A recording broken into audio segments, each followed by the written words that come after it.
তো বন্ধুরা, আজ আমরা খুবই গুরুত্বপূর্ণ একটা জিনিস নিয়ে কথা বলবো, সেটা হলো বিহেভিয়ার স্কিল।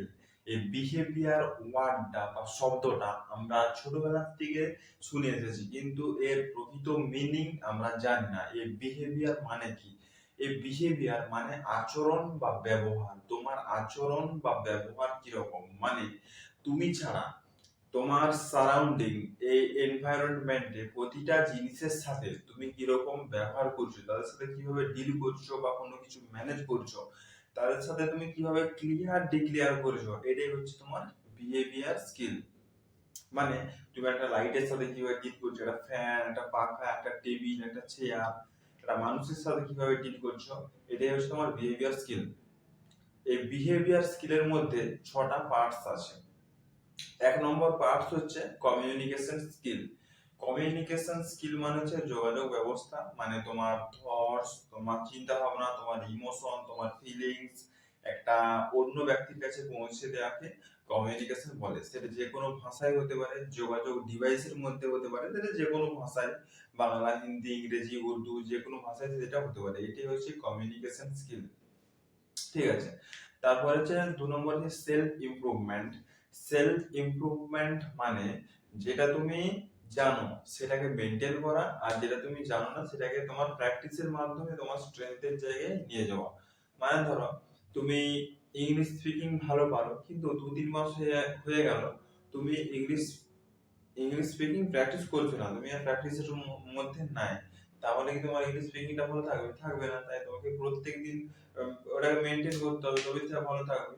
আর যেটা তুমি জানো না সেটা তোমার প্র্যাকটিসের মাধ্যমে তোমার স্ট্রেংথের জায়গায় নিয়ে যাওয়া, মানে তুমি ভালো পারো ওই জায়গায় নিয়ে যাওয়া আর কি।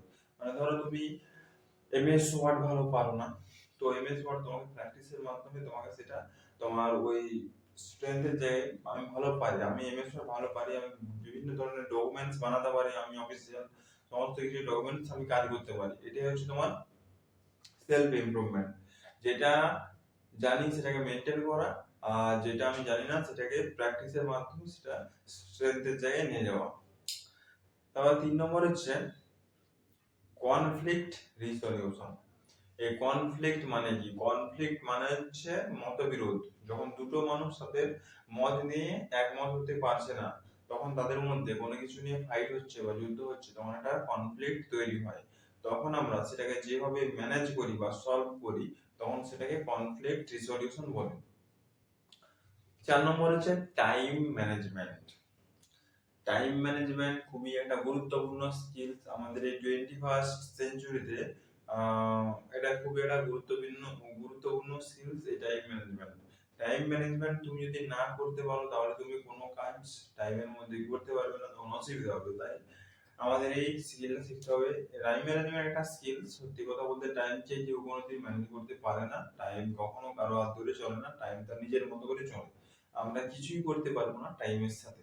আমরা কি করতে পারি, আমাদের যে দৈনন্দিন কাজগুলো আছে সেগুলো ম্যানেজ করতে পারি। মানে তোমাকে একটা টু ডু লিস্ট বানাতে হবে প্রতিদিন, যে আগামীকাল আমি কি কি কাজ করবো তার একটা লিস্ট বানাতে হবে। এবং টাইম ম্যানেজমেন্টে তুমি যদি মাস্টার হও, এবারে তুমি টাইম ম্যানেজমেন্টে কখন মাস্টার হবে? যখন তুমি ওই টাইমে সমস্ত কাজগুলো করতে পারবে, তখন তুমি টাইম ম্যানেজমেন্টে মাস্টার হবে এবং সব কাজ তখন তুমি করতে পারবে। 5 নম্বর হচ্ছে ডিসিশন মেকিং। এই ডিসিশন প্রতিদিন প্রতিটা মুহূর্তে আমাদের সিদ্ধান্ত নিতে হয়, ছোট বড় সব ধরনের সিদ্ধান্ত নিতে হয়। যেমন ট্রেন লেট হয়ে গেছে, উঠবো কি উঠবো না, লেট হয়ে গেছে, হেঁটে যাবো নাকি কারো গাড়িতে যাবো। এবারে এই সিদ্ধান্ত কিভাবে নিই? আমাদের ব্রেনে যে ডেটাগুলো আছে সেই ডেটাগুলো বেস করে আমরা সিদ্ধান্ত নিয়ে থাকি। যেমন ধরো, আরো উদাহরণ, একটা বাচ্চা ছেলেকে একটা হাতি দেখে যদি জিজ্ঞাসা করো, সে কি করবে? কাঁদবে। তুমি ওরা কি করবে? কাঁদবে? কাঁদবে না। খুব কাছাকাছি এলে কি করে? ছুটে পালাবে। কিন্তু বাচ্চাটার খুব কাছাকাছি এলে সে কি ছুটে পালাতো? সে আরো জোরে জোরে কান্না করতো। এখানে দুজনের ঘটনা একই, কিন্তু দুজন আলাদা আলাদা সিদ্ধান্ত নিচ্ছে। একজন জোরে কান্না করার সিদ্ধান্ত নিচ্ছে, আর একজন ছুটে পালাবার সিদ্ধান্ত নিচ্ছে। এটাই হচ্ছে ডিসিশন মেকিং। তারপর 6 নম্বর হচ্ছে প্রবলেম সলভিং।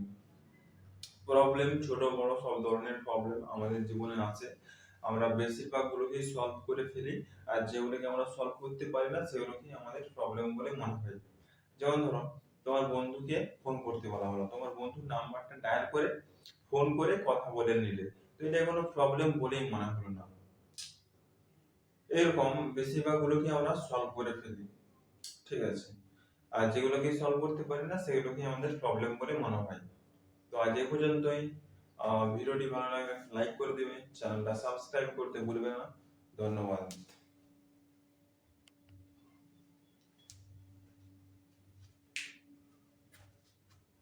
Got it.